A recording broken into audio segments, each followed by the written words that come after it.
Hello, everybody. Today is probably one of my most favorite days of the entire year. It is the shortest day of the year, and we are spending time with my favorite Canadian group here. I'm going to have to do a round of, introductions, and then explain something. We have not really talked about today's topics because I'm almost afraid to do that. So first up, we have my favorite movie mogulus, Heidi McKillop. How are you today, Heidi? I'm great. I'm so happy to be here again. Oh, I'll tell you, this is exciting. And then next up, we've got Terry the Grumpy Etam. He has got a book, The End of Fossil Fuel Insanity. Great book. You got to get a signed copy from me. Do what? Signed for you, Stu. Oh, absolutely. Look at this. It is signed for me. You are the best podcast host ever. Boy, I'm a legend in my own mind. And least but not least, we have Terry Winnitoy, and you are the founder of Energy Now in Canada and Energy Now in the US. Welcome, Terry. Thank you. I'm glad to be here. I'm not a movie mogul or an author, so I can bring up the rear, so to speak. So. You can just pick your own title. That's how it works around here. I'll find a title by the end of this. So Lord of all media. Yes, that's it. King of media. Media Lord. Media Lord. That has a nice ring to it, Terry. Yeah. It really does. So we've got I'm Dopey. We have Terry the Grumpy Etam, and then we have Heidi the Snow White movie mogulus. So at the end of this, Terry, we're going to take a vote on a nickname for you. So Lord Terry sounds good to me right now, but we'll see how it goes. So. I think it's sold.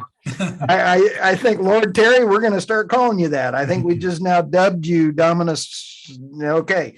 So with that, could you give us just a hair description of Energy Now? Tell us what you got and how you got there.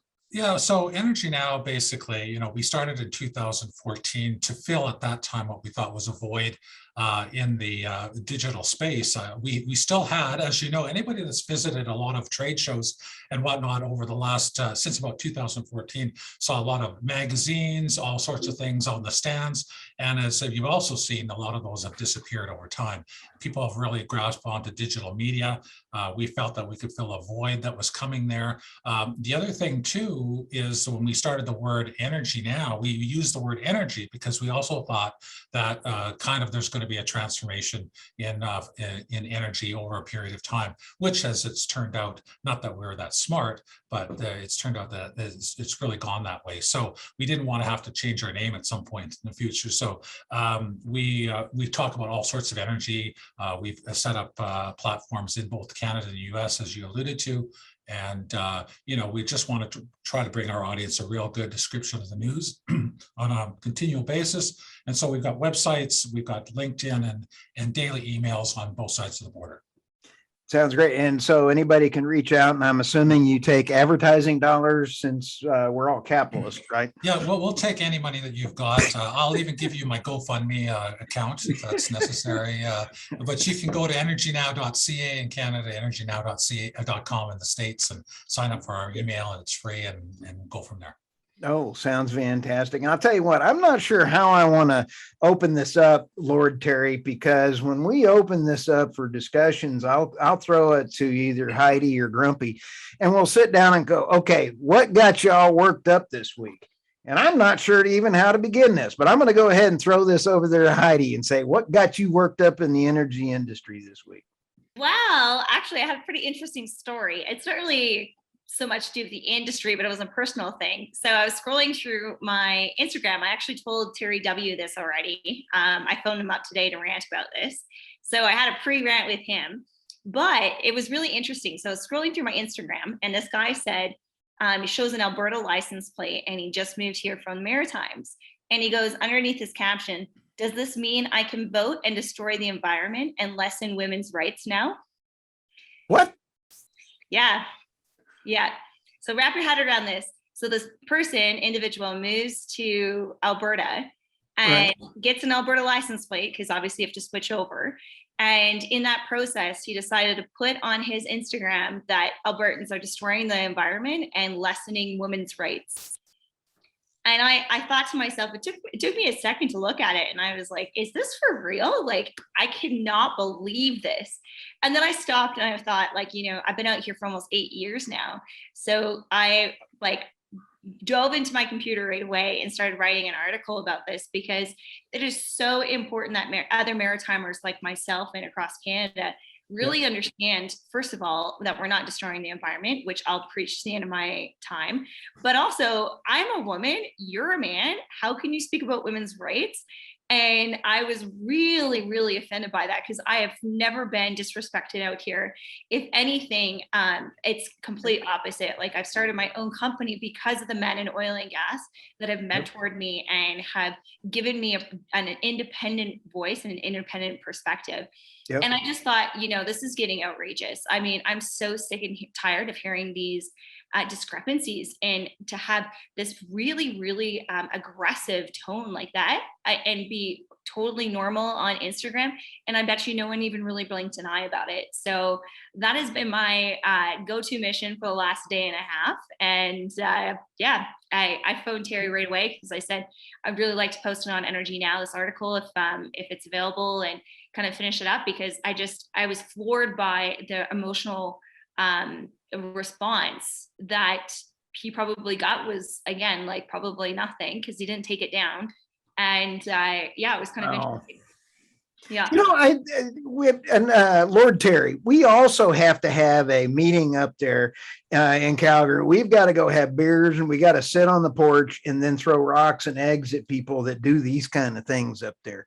So, there's a couple things. I'm just speechless, Heidi, that anybody would think that the oil companies up in Canada, they're the cleanest, they got the best regulations, they do the least polluting, and then we turn around and we destroy the pipelines. We buy from Russia, we buy from Iranian. I just saw an article where Canada imported a bazillion barrels from Iran and Iraq. I mean, it's like, wow. Yeah, they've increased them since 2014, actually. Wow. Now, Lord Terry, do you go through and say, hey, we want to get in the middle of educating people? Well, that's our business. I think the other Terry, Grumpy, as you now dubbed him there, will probably weigh in on this. But I mean, Grumpy we're in the works. business. I think one of our biggest problems in Canada is, and the United States, is that when we go on these platforms that are energy related, we're actually preaching to the converted already. I think most people in the industry, we employ so many people on both sides of the border and generate so many tax dollars that where we're falling down is actually not trying to get the message out enough as we can to the general public. I think in the Houston World Petroleum Congress in the last couple of weeks here, we finally saw some major oil and gas executives step up and actually make some great comments about the transitioning and how far it's trying to go too far too quickly, and the consequences, actually bringing some reality into the conversation, which is great. But the only problem is we're still getting that out on a business perspective, or we're still talking about it in all the businesses. It's still not getting to the grassroots people that actually go to the pump every day. And the one thing, that gets me about all this too, is the one missing narrative in all this is that we use thousands and thousands of products. Everything around us as we're sitting here right now is made from oil and gas. Wind and solar and hydro and geothermal, none of those things are going to make oil and gas. So, I just think that we've got a long way to go yet to educate the public. Excellent points. In fact, Grumpy and Terry, Grumpy T, we're going to have to call you Grumpy T. I'm Papa T now that I have at least a for this grandson. show anyway, right? Yes. Terry, you actually got some great comments last time when you were talking with the folks from Africa about your book in those kind of things. So getting the word out to Lord Terry, that was fabulous. Heidi's movie got it to the unwashed and uncleaned of the non oil and gas folks, if you would. My pastor would call them the unwashed, if you would. But Heidi did a great job. Terry, tell us a little bit about your getting out there and with the other folks from Africa and what you were thinking there. Well, I suppose that's why I wrote my book. I wrote it in layman's terms, and it's not very sophisticated. It's meant to explain the realities, to try and engage people that otherwise don't care. I think fundamentally people don't care about energy. And I've said this on the show before. They don't. No one cares if their building is heated. They just assume it's going to be heated. And like Lord Terry said, people have no idea where all of their stuff comes from. You just look around your room. Everything is from hydrocarbons based, or it's brought to you, or it's processed by hydrocarbons. So the challenge of communicating these things is just seemed to be getting harder in this polarized world, because as soon as you stand up and say, do you know that your sneakers come from hydrocarbons, or your lipstick, then you just get called a shill, and then you just get shelved over there with all of the other, because people want a binary world, you're good or you're evil, right? And hydrocarbons have been deemed evil. And so it's been frustrating, been doing this for years. And but my attitude has morphed over, well, people just have to find out for themselves, and it's sad, but you watch what's happening in Europe now, and it's just reality setting in. And we really did need, like Lord Terry said, we needed some executives to stand up and actually have the nerve to say something. And there were some good people at that Congress that or some good comments made that were long overdue. And it's not even rabble rousing. It's just pointing out simple facts. Do you know what'll happen if you realize that we could lose 30 million barrels a day by 2030? Do you know what that means? Yep. And you point that out to a world that's undergoing an energy shortage right now and bidding coal through the roof and natural gas through the roof. Yep. It's if you look at European power prices, they're like terrifying. Kind of like California. Kind of, except they're having a real winter there, right? Like they're heading into winter. They're draining their natural gas stocks faster than ever. They went into winter with low supplies. They're draining them quick. They can't get any more. They're in a fight with Russia to even use the pipeline that Russia built. And Putin, of course, plays them like a fiddle. So we're watching this tragedy unfold before our eyes. I hope not many people die, but it looks like some people could. So and people wake up when they see their bills, and they wake up when they see the news that a bunch of people are that millions in Europe can't pay their utility bills. So or they die when they read their bill. Lord Terry, you were trying to cut in. No, I was going to just say Terry made some good points in the sense that the common person doesn't pay attention until there's either prices of energy are too high, or there's not enough of it, and we're suffering both of those right now in a lot of respects, right? So it's fine. I hate to say this, but we're at a point right now where people really, because of those two things, are actually finally examining, hey, what's going on here? And they're actually paying attention, because it's not just as easy as going up to the pump and getting some gas and carrying on.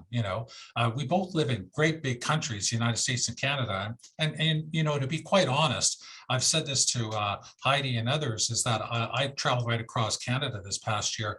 And what matters in the East Coast of the West Coast of Canada doesn't matter in the West Coast. Same thing. What matters in California doesn't matter in what's going on in New York. But we do have one common thing, and that's energy right across the country. And finally, people are starting to pay attention. Terry and Heidi and I have talked in the past about how much Alberta actually pays to the Canadian national government, and then you all are treated like stepchildren. And it's kind of horrible to think that. And Heidi, I absolutely love your getting all excited and everything about women's rights, because when we buy oil from the Russians or Iraq, any of these folks, women's rights are not there. Exactly. And it's so interesting because I feel like there is so many men on the oppositional space that are speaking for women, and I'm sorry, but you don't have the same perspective, and you can empathize with what we go through in women's rights and what we've experienced in our lifetime, and that's not even comparative to what has happened in the history for women's rights. But that's it. Ultimately, at the end of the day, that's the line. And it's kind of interesting, like that young guy that mentioned that on his Instagram. It's like, okay, well, what is your influences? And like, what are you doing for women's rights to make an objective conversation like that? And the reality is he probably doesn't know much about it. He probably doesn't even know, the women's shelters, what's going on downtown. And one thing a lot of folks need to understand is when I was working in oil and gas, I asked our company that year to support the women's shelter. And they said yes. And they collectively put it together, and I said, okay, we're, instead of supporting this group, we're going to actually support the women's shelter this year, because they were lacking quite a bit of funding in the region. And that's just like an example of, the community that the oil and gas sector and also Alberta has as a spirit. I mean, I have felt more at home here than I have felt anywhere else in Canada, to be frank. And my home is, obviously, I'm born and raised in the Maritimes, but I feel this sense of community that I've never experienced before in my work, in my personal life, and trying to express myself in a different way. And I don't have anything bad to say. I'm not saying that it's all perfect and that we're the most utopian society, but I certainly believe that the oil and gas companies, and certainly the individuals that work in them, are highly, highly committed to social programs. And this slap in the face that we don't respect women's rights, it's crazy. Lord Terry, we, having Energy Now in Canada and Energy Now in the US, can you give me a little bit about what kind of articles people have been writing on ESG? Because ESG has been very important. The oil and companies have always not done a great job, but they've really turned the corner over the last several years. And oil and gas companies in Canada have been doing a very good job. But what kind of things are you seeing in ESG? Well, on the ESG front, you're right. People are starting to pay attention, and it's more because, if you go into a meeting now with the finance people or insurance, one of their standard questions is, what are you doing on the ESG front? They don't even really understand it themselves necessarily, but they've got to tick off the box. Are you doing something? How are you addressing it? How are you affected by it? So there's, you can find lots of good articles on Energy Now. We have a person on our website in Canada, Dietrich Garrick, that just wrote a 6-part series on ESG, right from what is ESG to what companies are doing about it. So companies are addressing it. It's important, and you're going to see more and more of that. I see in the boardrooms right now, it's coming up more and more. If you haven't addressed it, you will have to, and especially if you're getting any type of financing, if you're getting any type of insurance, you're going to have to address it. I think that and it depends where you are. You could have some place like Colorado that's got more regulation than, let's say, Texas, and so they're going to have to address it a little quicker. Texas is going to be maybe a little bit more rogue and say we don't have to do that until someone's going to tell them that they have to do it. Then they're going to address it. Up here, we've had a lot. As you said, we're one of the most regulated already in the world. So we're on top of that. So yes, it's going to continue to be an issue, and everybody's going to have to pay attention to it. You bet, Terry. And in your next book coming out, we couldn't talk about ESG and social, because when we have our patio conference and we're throwing appetizers at people, that doesn't fall under ESG, does it? That must be a Texas thing, because it's I don't totally think we're going to social, get away right? with doing that up here. Doesn't that stand for entertainment, social, and great times? Absolutely. We're going to have a food fest on one of your patios. That's what I thought it would stand for. Is that what you're talking? He's not allowed to have any food when he comes up here. It's not very Canadian of you, Stu. Well, I want to move up to Canada anyway, so especially when my wife can't. By the way, the background, this office is located right next to the Calgary Petroleum Club. So we could just saunter over there. So it's all real good. Fabulous. I'm in. So as long as we can make fun of people as we walk by, and I'll be having my cowboy hat on. So, But, Terry, what are some things that got you all worked up this week? I mean, I know that there's very few times. We only had you in the car once when you were calm and you just got off vacation, and I still managed to get you worked up. What's got you worked up right now, Terry? Well, I feel bad for the people in Europe. Like I just watched their daily power charts. It just shows up in my Twitter feed. Some guy always posts them. I wrote an article about this a couple of days ago on my own website, and there's a power charts in Europe. There's a good site that shows the price of power in Europe, and for a long time it was pretty basic kind of map, and it had like the colors were blue as the power price went from $0 to $50 or euros per megawatt.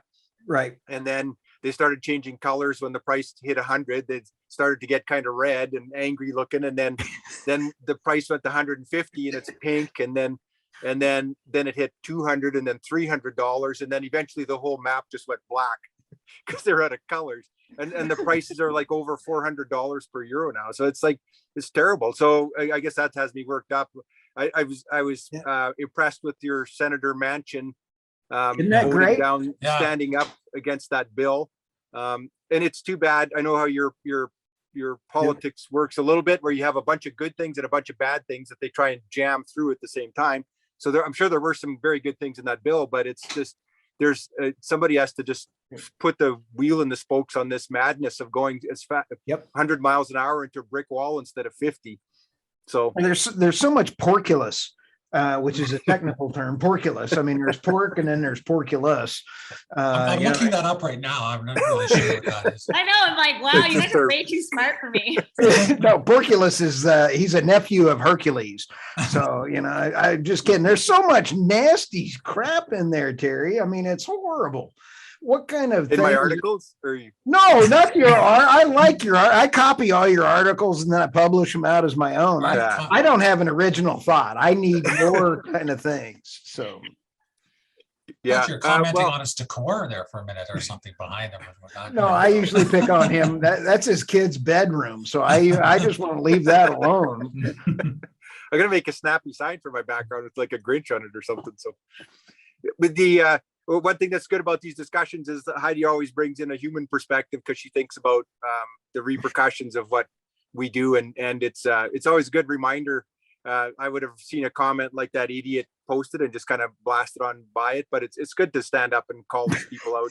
The oil patch, I know that there's pockets of small-mindedness everywhere, and you kind of get that with a roughnecky kind of world, but I'd have to say it's a pretty inclusive place, I think, or maybe it is just these days, but I've worked with a lot of women. I've worked with people from every country you can think of, and nobody bats an eyelash. It's just that you're there to get a job done. That's one thing that I've always liked about the business, is that it attracts entrepreneurial people, and if you can get the job done, it all seems to be well. I mean, there's always problems and there's always old attitudes, but as far as comments having, and I don't have to put up with crap like Heidi does, being a woman. So that's unfortunate, but it's still out there. It just shocks me that people paint us with that brush, but I guess that's part of our job, is to get out into the world and actually start telling our own story. So I agree. I think sometimes it's positive in a way, because as soon as I saw it, it just reaffirmed everything that I do is in the right direction. And it just made me feel really proud for a moment. It's like, what, this is exactly the right place, the right job, the right moment where I need to be able to speak about these issues and actually understand it, and be able to hopefully lend a hand to someone that doesn't necessarily have the same exposure. But there is no condonance. I don't even know the right word for that. Whatever it is, try to sound smart like you guys now. Porcosaurus is, like, that is. I really, at the end of the day, I just want to make sure that we have the platform to be able to reach those people. That's like kind of what Terry was speaking about, because that is kind of our challenge. Is like, we can post these articles and, realistically, it's going to be a lot of people that already agree with our subject matter. But it's, I personally am going to hopefully get it published, and then I'll send it to him personally, because I think it's ludicrous on every standpoint. And, you just can't let things go by, even if you think it's not going to be effective. I think that's the whole journey of being an advocate and, being part of the socialism space of what we're talking about, is we have to constantly work at it. It's not a battle you win overnight. It's something that you slowly have to do. And that's why most people quit at this kind of perspective of life, and also this kind of work, because it is very challenging, because it's not a capitalist mentality where it's instantaneous results.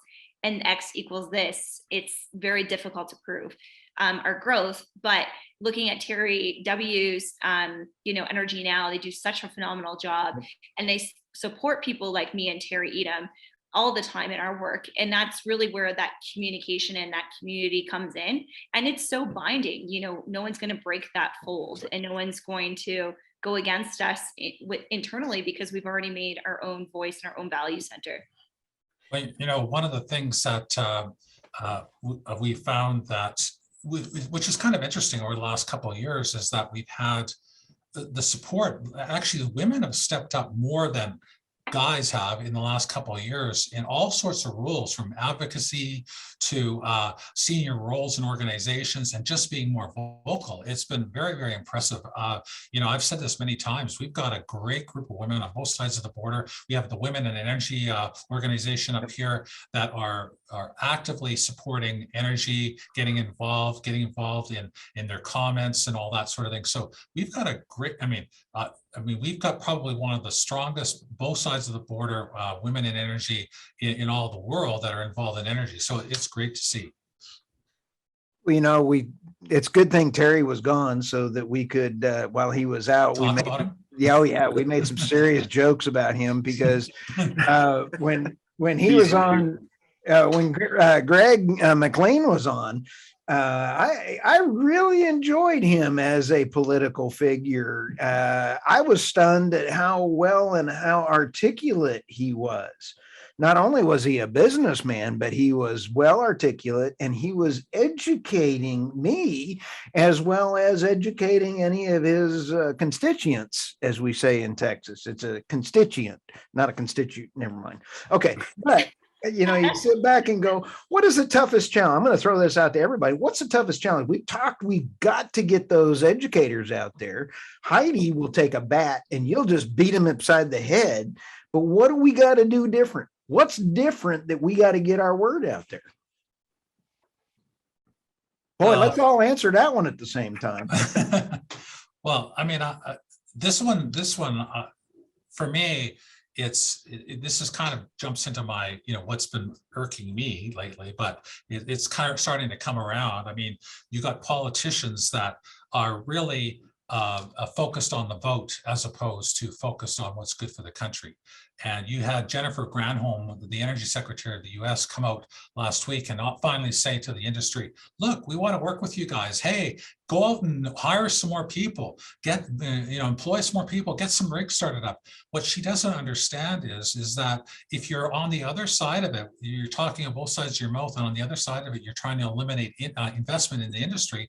The industry does not have the confidence to go out and spend the money to employ all these people. And I said, when the gas price goes down in the United States, and to a reasonable level, are we going to have these virtual signaling politicians then start demonizing the oil and gas industry again, because now they're not their friends anymore? Right now, they're trying to be a champion of the consumer, as opposed, and saying, look how good we are, and then they're going to turn around and go for the votes again.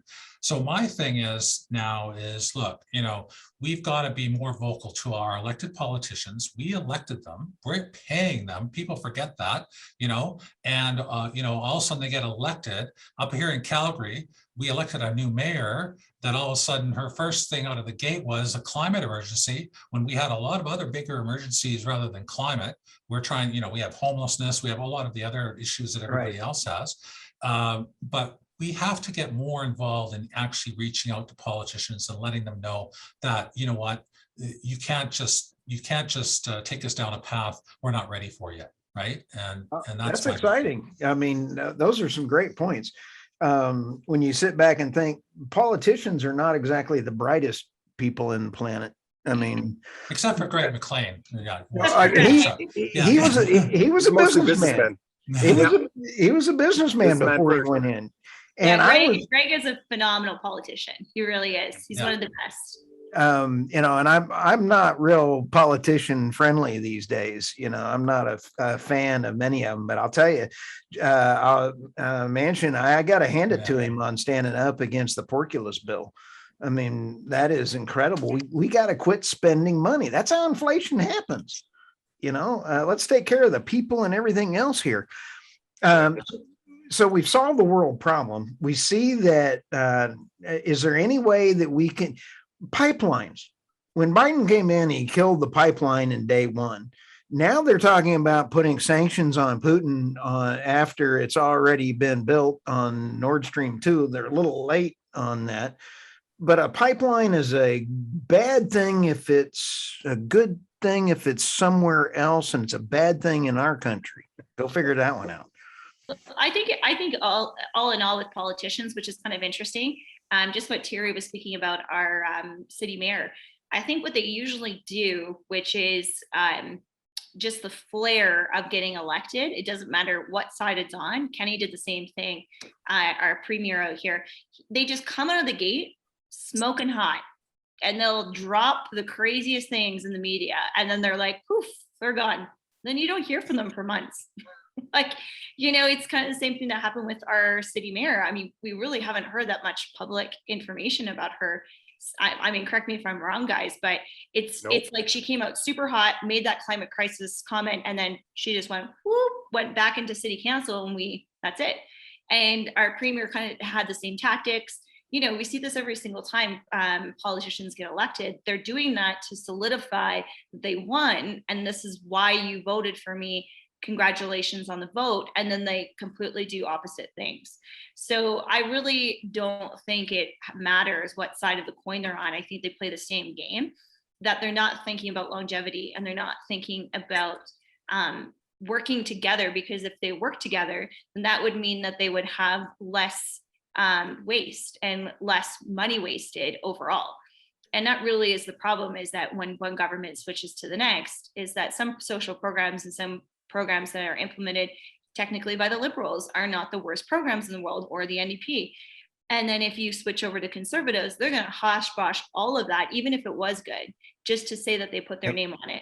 And that's exactly what the Liberal Party has done, from the Conservatives to Liberals. And we see this time and time again.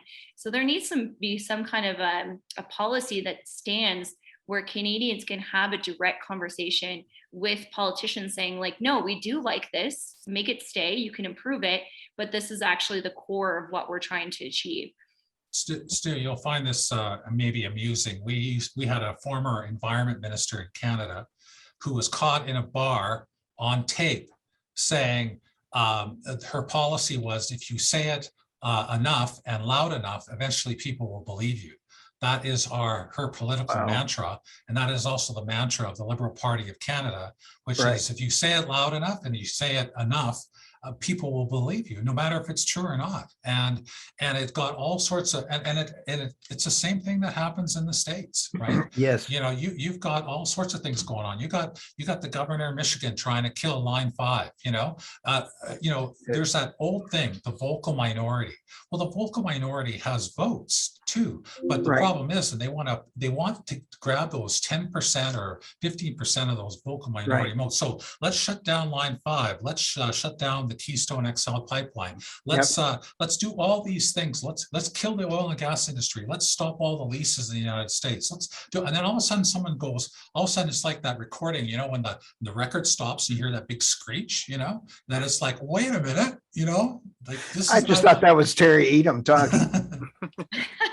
Well, I am screeching more than the other two here probably, but I think we have to stop being pacifists too about there's a lot of people that say we just want to have a conversation. We can explain that we're doing good things on all of these fronts, and that's we have to do that. But we also have to say there's a segment out there that controls the ear of the politicians is saying we want oil and gas dead. We want it gone.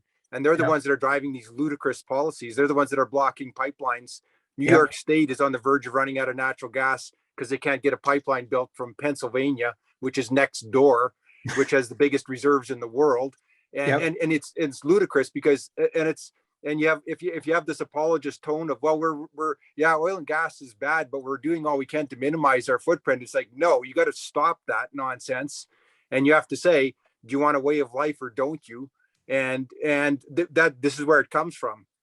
If you want to enjoy a comfortable life, and Africa wants to enjoy a comfortable life, and they're going to develop their resources, and every blue state or wherever on the coast of the US and Canada, they want their same life. And we have to say, this is where it comes from. and we have to get that message out there somehow and stop apologizing for the fact that there's emissions from oil and gas production. Well, do y'all think that the narrative is about to change? Because in the COP26, they snuck in natural gas as being green.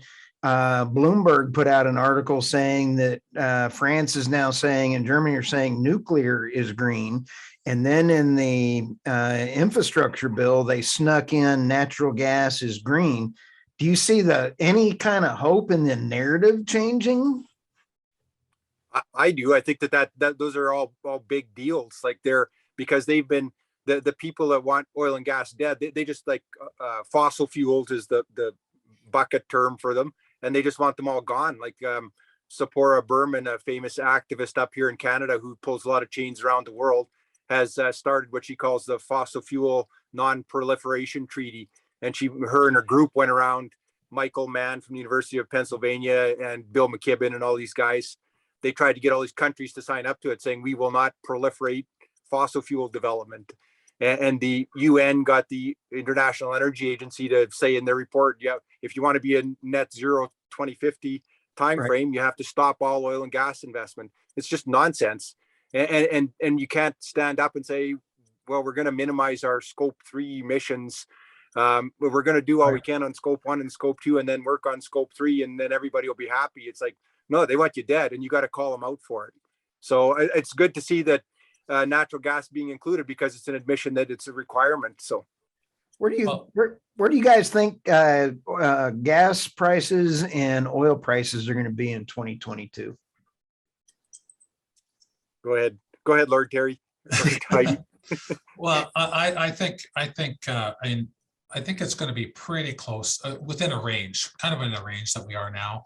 Okay. Some are predicting that we're going to see $100 oil in 2023 or very close to that for a period of time. Again, we'll get all sorts of politicians demonizing the oil and gas industry if that happens. But I think in 2022, it's going to be really stable. It's got a lot to do with, what's going on in the world with this variant, the Omicron variant and whatnot. And here, just on the news here, it came up that the province of Quebec has shut down bars, schools, restaurants, everything, absolutely everything.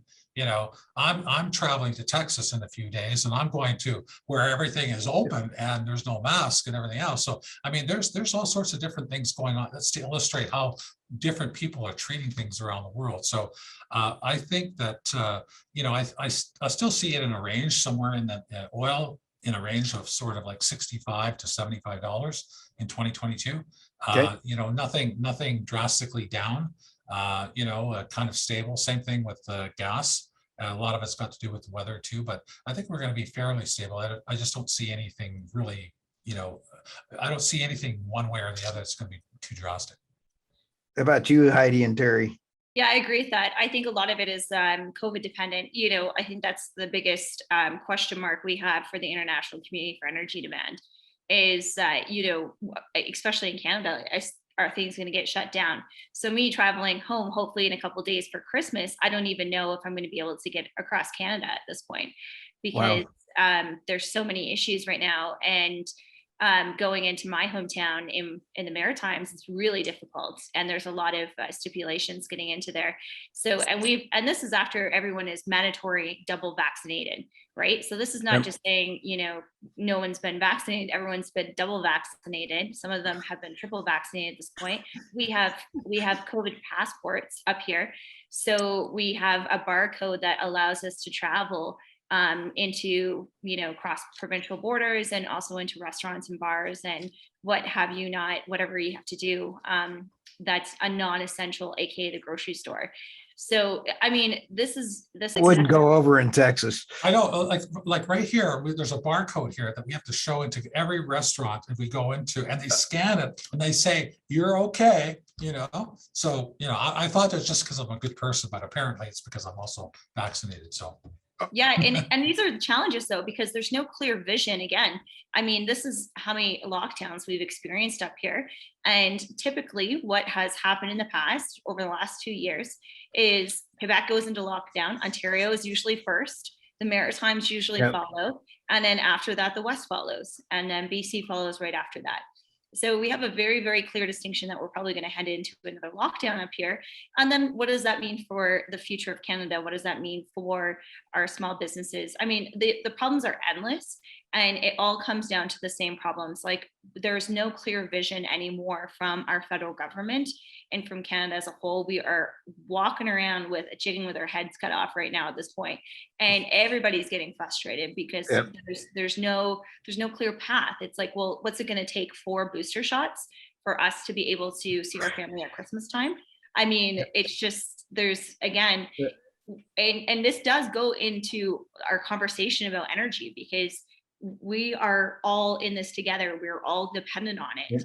And it's kind of ironic that these mass decisions are being made very frivolously, and in my opinion, without any kind of warranted basis of logistical standing. I've had COVID twice. I had my first shot, my second shot, and then I got COVID again. I'm not a real fan of the shot if it doesn't work. I'm like, just let me get it and I'll get more antibodies again. But I think the shots are important and stuff.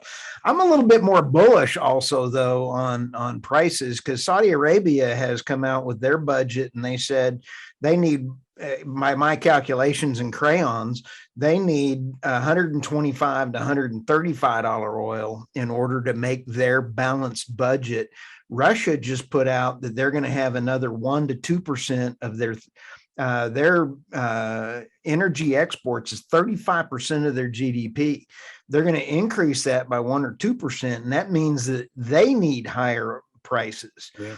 So I think you got the two highest people in the world right now that are going to say the price is going to go up. Then you have no money being invested in this. And then the Prince just said that you're going to see $300 oil in 2050 or something, but I can't make a projection past 2023. So, well, I'm a little bit more in your camps too. I think it's going to be, I don't know about 2022. The others could be right. Maybe we won't see it that big, but the low oil price. So for a couple of yardsticks, one, the world's oil consumption is blowing past the peak of 2019, even though jet fuel demand isn't up there. US oil demand recently hit a weekly and a 4-week average highest consumption of all time, even though jet fuel demand isn't back. So there's these, that's on the demand side. On the supply side, everybody's been kind of eyeing OPEC and saying, well, they're bringing back 400,000 barrels a day. So that's going to flood the market. We got ample supply. But there's a couple of guys online, buys and interests. A guy named Josh Young, he does great work. He follows OPEC's production versus what they're saying they're going to do and what they're actually doing. The past couple of months, they've actually come up short. So they said they're going to put 400,000 barrels a day back on in November.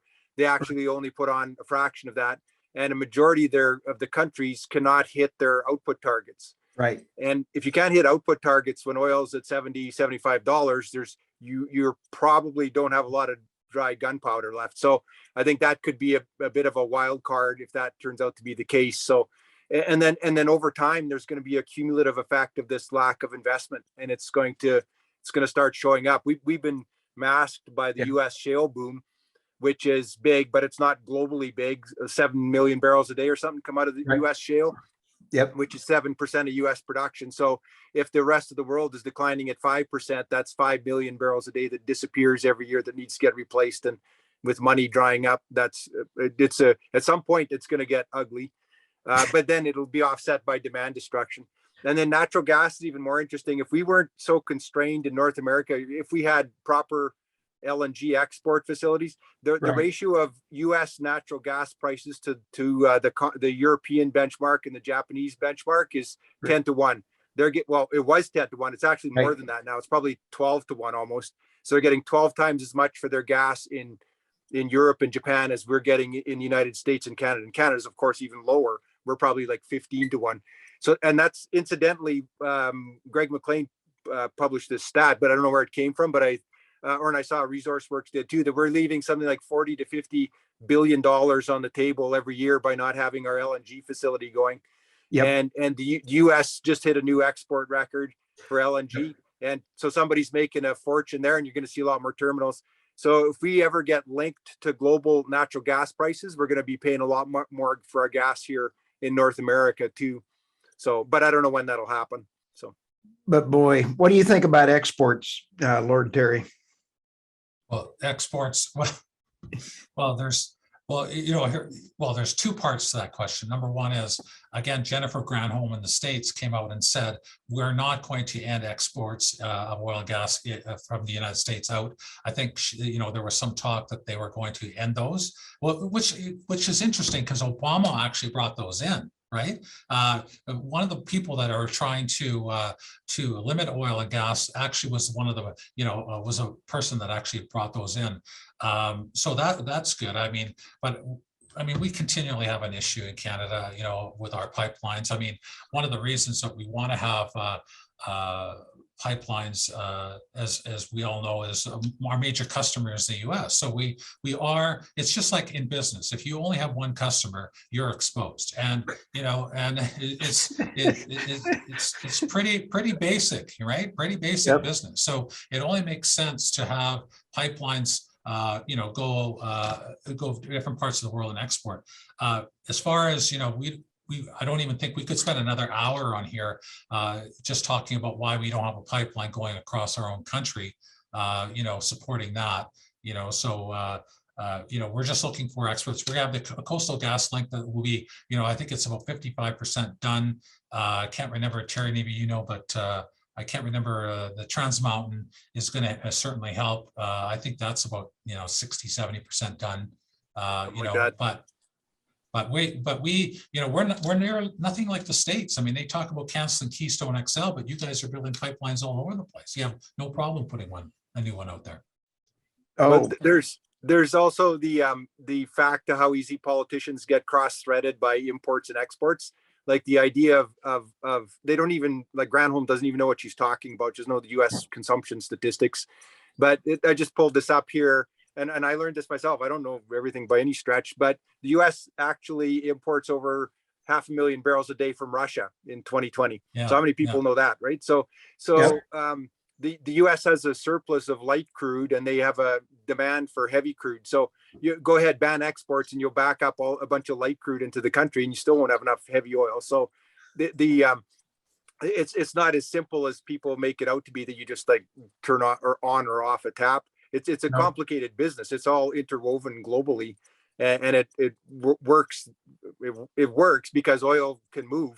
And if you want to stop one of those legs, then there's going to be big repercussions. So, oh, you bet. All right, we're just about out of time, but Heidi, we're going to go around the horn, and the last word, we're going to start with you. Then we're going to go to Terry Grumpy Etam, and then Lord Terry, we're going to finish up with you. So Heidi, give us your rant of reason for the day. Rant of reason. I'm oh just my kidding. God. Why do I have to go first? Rant of reason. Oh, that's hard. I don't know. Just anything you want to talk about. Well, I was just thinking about it today. I said, I really appreciate that, you have me on this podcast all the time, because I am really proud to be a young female speaking about the energy industry. And it's something that I'm really passionate about. And I know that there are women out there that do this quite often. And I really want to encourage more women to get into this dialogue and get more invested into the investment world, get more invested into small businesses. I think that there's such a strength that comes when women are around to communicate a lot of this messaging as well. And I certainly have seen the growth in the energy industry, like Terry is seeing with energy now. Having these organizations get together and be able to speak about it through that lens is very, very helpful. Wow, that was the most nice thing normally you're just like, actually nice, right? No, I have the two Terrys for this today, so it's fine. They can still, everything they rant about, I'm gonna be like, yeah, go for it. Yeah, wow. Well, Terry, give me your rant. Give me something grumpy. I don't even think I have anything grumpy, but one reason that I'm appreciative of this forum is that I like what Heidi does, and it's a reminder. It's a constant reminder that there's a different way to address things to people. And I noticed the default for the oil oil spokespeople or whatever you want to call them, the traditional communicators, even me, and I just did it 5 minutes ago. You start talking about how many hundreds of thousands of barrels a day, and you can just see people's eyes glaze over. What are you talking about? What's a barrel? And why? People don't care. They don't absorb those statistics. It doesn't mean anything. You people are energy educated, so you can grasp that that's relevant. But if we're ever going to be successful in getting in changing the direction of our industry in terms of public perception, it's going to be through work like Heidi does. She puts out these commercials that people relate to, and they go, "Oh yeah, I get that." You show a family trying to get about their daily activities, and they go, "Yeah, I get that," and that's what resonates with people. And we can sit here and bark statistics till we're blue, and nothing's going to happen. So we need to that's a good foundation for that kind of work, but we have to expand in that direction. So, wow, this is the nicest comment, Terry. Lord Terry, we're going to have you back, because normally we get a lot more violent. We have a riot normally on the show. I'm half drunk. Yeah, we all, I am so disappointed that we were so calm and we were on our best behavior. And, you know how Greg started when Greg McLean, Grumpy, got a hold of, I don't know why I reached out to him, but Terry just started firing off on how bad politicians were. So before our podcast, Terry's over there slapping Greg around, and I'm like going, okay, I'm going to die on this podcast. Now, we did nothing to really make our reputation for entertainers on this at all. So Terry, bring us home. Tell us your thoughts on the energy now. Well, those are very nice comments, especially Terry. See, there was no grumpiness there at all. I thought that was great. So I'm going to go. I'm going to turn a little grumpy then now. So I'm going to just remind people that I signed up for a activist Zoom call last week anonymously. And I sat in on it. That called for the defunding of the Coastal GasLink pipeline. The guy that headed it up was from Toronto. On the call was people from Chicago, San Francisco, everywhere across the United States, Florida. There wasn't one person, not one, that was from British Columbia. Oh, except for Stand Earth, the anti-activist people from Vancouver, or the activist people from Vancouver, that was even remotely connected to the pipeline. You know what? I want to remind people that these organizations are actively trying to use issues to raise money for their organizations, and they have no activist issues whatsoever. I'll have to also tell you that outside this building right here, where you see this down below those windows, about 2 weeks ago, there was a protest by the Wet'suwet'en on the pipeline. I went down there, and there was a person handing out pamphlets, and they blocked off our street for blocks and blocks. For and a finally, person? For one person? No, they had a whole group of people. Oh, and the police were there. One person was handing out brochures. No. Wow. They had a huge group of people blocking traffic, causing chaos. I went down there, and one person that was didn't look indigenous. I went up to the person, they handed me a pamphlet, and then I said to them, quote, "Is there good money in protesting?" And he looked at me and he said, "Well, it helps pay the bills." No way. So, I'm going to. Where do I sign up? Yeah, so I'm here to tell you that if any one of you want to make some extra cash, you can come up here and, you can sign up to be a protester. But the bottom line is these people are paid largely to be out there, and they're there to disrupt you. They're there to disrupt your lives. A lot of them have no active interest in any of these issues other than raise funds. Wow. So let's have that narrative with people. And we're trying to do the best we can to point that out, that, these people. Oh, and one other thing, as far as the one thing I'll close on was one of the things I copied and I put it here on my phone, which was anyone wanting to know more about Shutdown Canada on January 14th, feel free to email me, because they're raising funds to shut down Canada from coast to coast again on rail lines and whatnot. So, I mean, this is what they do. Right. So I'm going to take over Grumpy's position, at least for a few minutes. That deserves an applaud. Yeah. Yay. That was Yeah, well good. done. You know what? I'm so proud of you, Terry, for getting out there and doing that. I think that's an incredible story, what you did. You know, I am so not worthy to hang with you guys. You know, I just go up and tell people they're stupid, but you know, in Texas, you can do that. But there's good money. Hey, but remember, there's good money in protesting. So, you know, I decent don't- money anyway. I don't get it. I started working when I was 9. You know, I had my own lawn mowing business. You know, I don't get working for protesting. I don't get that kind of behavior, but I guess that's my kind of thing there. So I'll tell you what, we're going to have so much fun. We're going to have this out there, Terry and Heidi. Again, I cannot even begin to tell you how much I just really appreciate our relationship and the entertainment value that you give for us. So thank you all very much. And we'll see you again here real soon.